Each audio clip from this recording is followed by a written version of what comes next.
وَلَقَدْ يَسَّرْنَا الْقُرْآنَ لِلذِّكْرِ فَهَلْ مِن مُّدَّكِرٍ. بسم الله الرحمن الرحيم. اللهم انفعنا بما علمتنا وعلمنا ما ينفعنا وزدنا علما.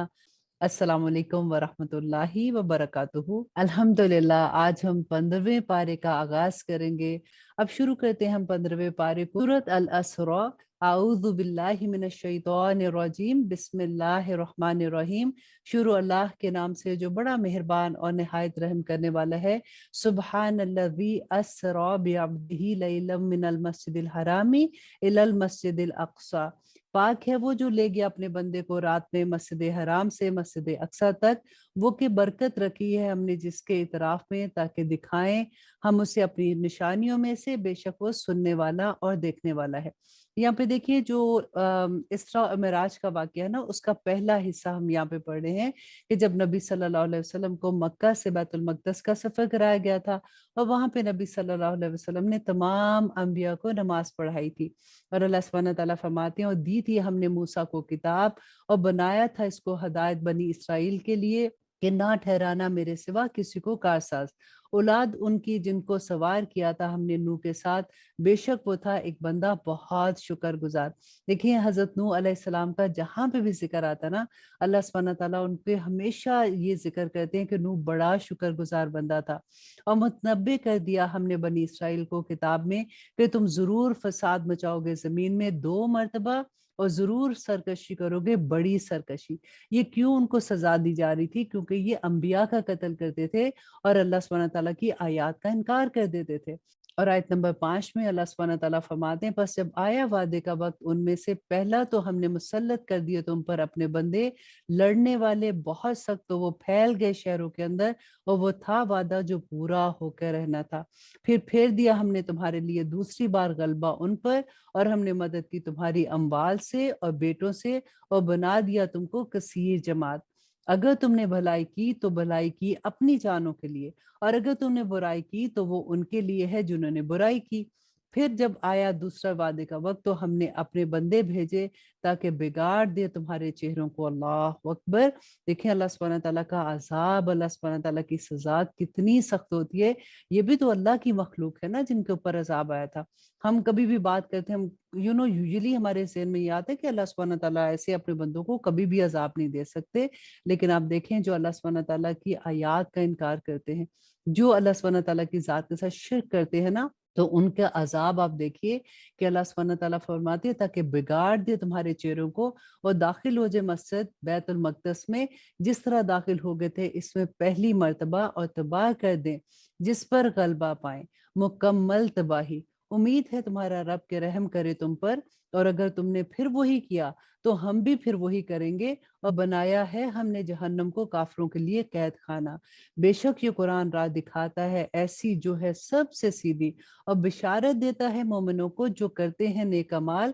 کہ ان کے لیے ہے اجر بہت بڑا۔ اور یہ کہ جو نہیں ایمان رکھتے آخرت پر، تیار کر رکھی ہے ہم نے ان کے لیے عذاب دکھ دینے والا۔ اور دعا مانگتا ہے انسان برائی کی جس طرح اس کی دعا ہو بھلائی کی، ہے انسان بہت جلد باز۔ یہاں پہ اللہ سبحانہ تعالیٰ یہی فرما رہے ہیں کہ انسان جب دعا کرتے ہیں، کیونکہ ہمیں نہیں پتا ہوتا کہ یہ جو ہم دعا کریں ہمارے لیے ٹھیک ہے کہ نہیں ہے، کیونکہ ہم فیوچر کو نہیں دیکھ سکتے، تو اللہ سبحانہ تعالیٰ فرماتے ہیں کہ جب وہ دعا مانگتا ہے اللہ سبحانہ تعالیٰ سے جو اس کے حق میں نہیں بہتر ہوتی، لیکن وہ اتنا جلد باز ہے کہ وہ یہ سمجھتا ہے کہ میری دعا آخر کیوں نہیں پوری ہو رہی ہے، تو اللہ سبحانہ تعالیٰ اگر کسی دعا کو مؤخر کرتے ہیں تو اس کا کوئی مقصد ہوتا ہے۔ اور آیت نمبر 12 میں اللہ سبحانہ تعالیٰ فرماتے ہیں اور بنایا ہم نے رات کو اور دن کو 2 نشانیاں، سو طریق کر دیا ہم نے نشانی کو رات کی، اور بنایا ہم نے نشانی کو دن کی روشن تاکہ تم تلاش کرو فضل اپنے رب کا، اور جان لو شمار برسوں کا اور حساب، اور ہر چیز کو بیان کیا ہم نے تفصیل کے ساتھ، اور ہر انسان کی لٹکا دی ہم نے اس کی قسمت اس کے گلے میں۔ اب یہ غور کیجیے اس آیت کو کہ اللہ سبحانہ تعالیٰ فرماتے ہیں کہ ہر انسان کے لٹکا دی ہم نے اس کی قسمت اس کے گلے میں، اور نکالیں گے ہم اس کے لیے قیامت کے دن ایک کتاب اور وہ پائے گا جسے کھلا ہوا، اور پڑھ لے اپنی کتاب، کافی ہے تو خود ہی آج کے دن اپنے اوپر حساب کرنے والا۔ جس نے اختیار کی ہدایت کی راہ تو صرف راہ ہدایت کی اختیار کی اپنے لیے، اور جو گمراہ ہوا تو بس اس کی گمراہی ہے اس کے اوپر، اور نہیں اٹھائے گا کوئی بوجھ اٹھانے والا بوجھ دوسرے کا، اور نہیں ہے ہم عذاب دینے والے جب تک کہ نہ بھیج دیں رسول۔ اور جب ہم نے ارادہ کیا کہ ہلاک کر دیں کسی بستی کو تو حکم بھیجا ہم نے وہاں کے خوشحال لوگوں کو کہ وہ نافرمانی کرتے رہیں اس میں، پھر ثابت ہو گیا اس پر عذاب کا حکم تو ہلاک کر دیا ہم نے اسے مکمل ہلاک کرنا۔ اب دیکھیں یہاں پہ اللہ سبحانہ تعالیٰ جو فرماتے ہیں کہ اس بستی کے جو بڑے بڑے لوگ تھے جن کو لوگ فالو کرنا چاہتے ہیں نا، جب وہ گناہ کے کام کرتے ہیں تو پیچھے پہ سارے لوگ ہی ویسے کرنا شروع ہو جاتے ہیں، تو اللہ سبحانہ تعالیٰ کہتے ہیں یہ بھی عذاب کی ایک قسم ہوتی ہے کہ جب کسی بستی کے امیر لوگ جو ہوتے ہیں جو جن کو فالو کرتے ہیں لوگ وہ غلط کام کر رہے ہوتے ہیں، تو اس وقت سوچ لیں کہ یہ اللہ سبحانہ تعالیٰ کی عذاب کی ایک شکل ہے۔ اور اللہ سبحانہ تعالیٰ فرماتے ہیں آیت نمبر 17 میں، اور کتنی ہی ہلاک کر دی ہم نے بستیاں نوح کے بعد، اور کافی ہے تیرا رب اپنے بندوں کے گناہوں کی خبر رکھنے والا اور دیکھنے والا۔ اور آیت نمبر 18 میں اللہ سبحانہ تعالیٰ فرماتے ہیں تو جو ہو خواہشمند دنیا کی آسائش کا تو جلد دے دیتے ہیں ہم اسے اس میں سے جو چاہتے ہیں ہم اور جس کو چاہتے ہیں ہم، پھر مقرر کر رکھا ہم نے اس کے لیے جہنم کو، داخل ہوگا وہ جس میں ندامت زدہ اور راندہ درگاہ ہو کر۔ اللہ اکبر، کہ اللہ سبحانہ تعالیٰ فرماتے ہیں کہ جو دنیا کی زندگی کی خواہش کرتے ہیں اور وہی دعائیں کرتے ہیں کہ ان کو دنیا مل جائے، تو اللہ سبحانہ تعالیٰ ان کو دنیا دے دیں گے، لیکن اس کے بعد آخرت میں اس کا کوئی حصہ نہیں ہوگا۔ اور آیت نمبر 19 میں اللہ سبحانہ تعالیٰ فرماتے ہیں کہ جس نے خواہش کی آخرت کی اور کوشش کی اس کے لیے وہ کوشش جو ضروری ہے، اور وہ ہو بھی مومن، تو یہ لوگ ہیں کہ ان کے لیے ہے اس کی کوشش قابل قدر۔ اور آیت نمبر 20، ہر ایک کو مدد دیتے ہیں ہم ان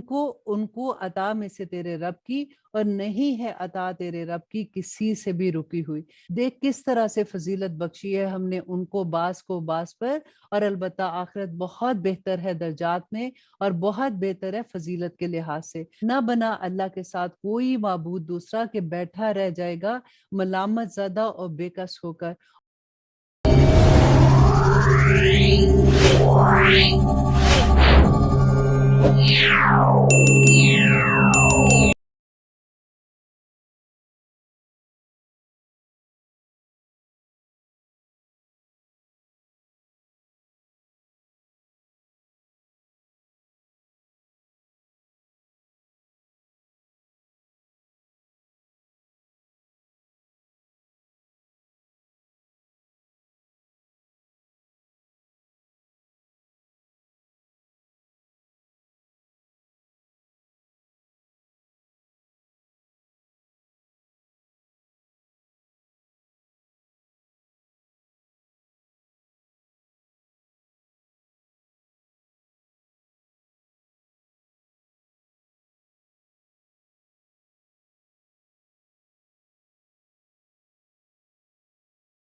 وہ لوگ جنہوں نے بنائی مسجد ضرر پہنچانے کے لیے اور کفر کے لیے اور تفرقہ ڈالنے کے لیے مومنوں کے درمیان، اور گھات کی جگہ ان کے لیے جو جنگ کر چکے ہیں اللہ اور اس کے رسول سے اس سے قبل، اور وہ قسمیں ضرور کھائیں گے، نہیں تھا ہمارا ارادہ مگر بھلائی کا، اور اللہ گواہی دیتا ہے کہ یقیناً وہ جھوٹے ہیں۔ دیکھیں منافقین اللہ کی قسمیں کھا کھا کر نبی صلی اللہ علیہ وسلم کو یقین دلاتے تھے، اور نبی صلی اللہ علیہ وسلم ان کی باتیں مان جاتے تھے، لیکن جب تک اللہ سبحانہ تعالیٰ نے وحی کے ذریعے نبی صلی اللہ علیہ وسلم کو نہیں بتایا کہ کون منافق ہے اور کس کی بات نہیں ماننی ہے، نہ کھڑے ہونا تم اس میں کبھی، بے شک وہ مسجد جس کی بنیاد رکھی تقوی پر پہلے دن سے زیادہ مستحق ہے کہ کھڑے ہو تم اس میں ایسے لوگ ہیں جو پسند کرتے ہیں کہ پاک رہیں، اور اللہ پسند کرتا ہے پاک رہنے والوں کو۔ یا جس نے بنیاد رکھی اپنی عمارت کی تقوی پر، اللہ کے اور اس کی رضامندی پر، وہ بہتر ہے، یا وہ جس نے بنیاد رکھی اپنی عمارت کی ایک کنارے پر کھائی کے جو گرنے والی ہے، پھر لے گرے وہ اس کو دوزخ کی آگ میں، اور اللہ نہیں ہدایت دیتا ان لوگوں کو جو ظالم ہے۔ ہمیشہ رہے گی ان کی یہ عمارت جو انہوں نے بنائی ہے بے یقینی کے سبب ان کے دلوں میں، مگر یہ کہ پارا پارا ہو جائیں گے ان کے دل، اور اللہ جاننے والا اور حکمت والا ہے۔